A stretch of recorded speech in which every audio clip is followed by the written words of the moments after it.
السلام علیکم ساتھیو، حضرت محمد صلی اللہ علیہ وآلہ وسلم پر ایمان لانا ضروری اور ہمارے عقیدے کا حصہ ہے۔ آپ کے بارے میں مفید معلومات جو ہر مسلمان کو اور ہماری جنریشن کو معلوم ہونی چاہیے، آج ہم جانیں گے نہایت ہی آسان الفاظ میں۔ آپ کو معلوم ہے حضرت اسماعیل علیہ السلام سے ہی حضرت محمد صلی اللہ علیہ وآلہ وسلم کی نسل بنی تھی۔ حضرت اسماعیل علیہ السلام کے قبیلے سے کسا نامی شخص سے قریش خاندان کی نسل چلی تھی۔ حضرت عبد المطلب، ان کے 5 بیٹے تھے، حضرت ابو لہب، حضرت عباس، حضرت عبداللہ کے بیٹے حضرت محمد صلی اللہ علیہ وآلہ وسلم ہیں، ابو طالب، حضرت حمزہ۔ ولادت: حضرت عبداللہ کی شادی حضرت بی بی آمنہ سے ہوئی، جو کہ قریش کے قبیلے کے بنی زہرہ سردار کی بیٹی تھی۔ حضرت عبداللہ کے ساتھ شادی کے چند ماہ بعد ہی آپ انتقال کر گئے۔ آپ ایک تجارتی سفر سے واپس آ رہے تھے کہ مدینہ میں ڈیتھ ہو گئی۔ اس کے بعد بی بی آمنہ ہمیشہ کے لیے مکہ تشریف لے آئیں اور پھر مکہ میں کچھ ماہ کے بعد حضرت محمد صلی اللہ علیہ وآلہ وسلم کی ولادت ہوئی۔ ہر طرف خوشی کا سماں تھا۔ عام فیل میں 22 اپریل 571 بمطابق 9 ربیع الاول کو پیدا ہوئے، مگر ابن خلدون طبری کے مطابق سب 12 ربیع الاول پر متفق ہیں۔ آپ صلی اللہ علیہ وآلہ وسلم کے دادا حضرت عبد المطلب آپ کو اٹھا کر خانہ کعبہ لے گئے، دعا کی اور آپ کا نام محمد تعریف کیا گیا، رکھا گیا۔ اب ہم ان کی ابتدائی زندگی کو جانیں گے۔ جب آپ صلی اللہ علیہ وآلہ وسلم 6 ماہ کے ہوئے تو عرب کے دستور کے مطابق بچے کو دائی یعنی آیا پالتی تھی۔ اس طرح آپ کو بھی بنی سعد قبیلے کی ایک خاتون حلیمہ سعدیہ کے سپرد کیا گیا۔ وہ گاؤں میں رہتی تھی۔ 6 برس تک آپ نے کھلی فضا میں پرورش پائی۔ اسی دوران آپ اپنی والدہ سے بھی ملنے آتے رہتے تھے۔ گاؤں میں رہنے کی وجہ سے آپ گاؤں کی خالص عربی زبان پر بھی عبور حاصل کر گئے، جو کہ بنی سعد کی زبان کہلاتی ہے۔ خوب اچھے سے سیکھ لی، جس پر آپ ہمیشہ فخر کرتے تھے، اور پھر 6 سال کی عمر میں ہی آپ کے والدہ کا بھی انتقال ہو گیا۔ اس طرح آپ کی تربیت کی تمام ذمہ داری آپ کے دادا حضرت عبد المطلب کے کاندھوں پر آ گئی، مگر 2 سال بعد وہ بھی رحلت فرما گئے۔ اس کے بعد آپ کے چچا حضرت ابو طالب نے اپنے یتیم بھتیجے کی پرورش کی۔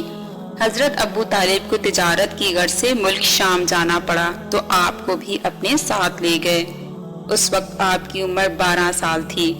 سفر کے دوران بصرہ کے مقام پر ایک عیسائی راہب نے آپ کے نبی آخر الزماں ہونے کی پیش گوئی کی اور 15 برس کی عمر میں پہلی جنگ حرب فجار بھی لڑی، اور آپ کا پیشہ یعنی پروفیشن تجارت بن گیا۔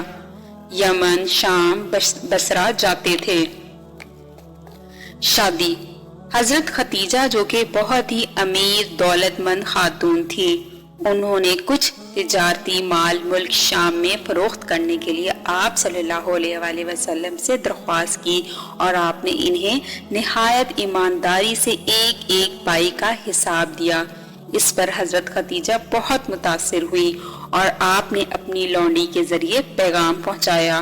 آپ نے قبول کر لیا۔ آپ کی عمر اس وقت 25 سال تھی، جبکہ حضرت ختیجہ کی عمر 40 برس تھی۔ آپ صلی اللہ علیہ وآلہ وسلم کی شرافت، پاکیزگی، دیانت اور اعلیٰ اخلاق کا اعتراف تو کافر بھی کرتے تھے۔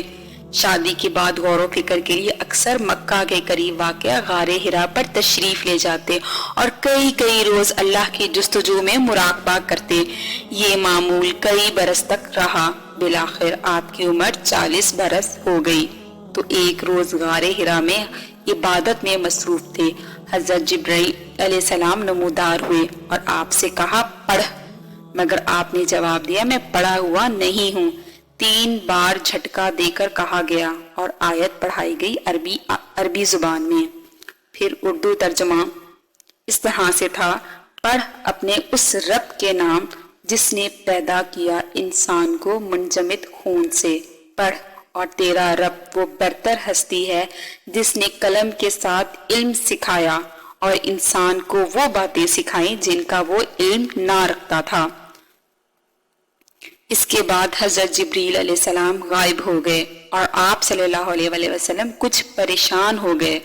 گھر آ کر یہ واقعہ آپ نے حضرت ختیجہ علیہ السلام کو بتلایا۔ تو آپ کو اپنے چچا زاد برقہ بن نوفل کے پاس لے گئیں، جو کہ توریت اور انجیل کے عالم تھے۔ واقعہ سننے کے بعد کہا، یہ فرشتہ تو حضرت موسیٰ علیہ السلام کے پاس بھی آتا تھا۔ حضرت محمد صلی اللہ علیہ وآلہ وسلم اپنی امت کے نبی ہوں گے، اور آپ نے نبوت حاصل کرنے کے بعد تو پہلے خفیہ طور پر تبلیغ کا آغاز کیا، پھر اللہ کے حکم سے عام باز یعنی اسلام پھیلانا شروع کر دیا۔ نبوت کے 10ویں سال آپ کے چچا حضرت ابو طالب اور آپ کی زوجہ حضرت خدیجہ دونوں وفات پا گئی۔ امید ہے کہ آپ کو بیسک اور مفید معلومات نہایت آسان انداز سے اور الفاظ میں ملی ہوں گی۔ اللہ حافظ۔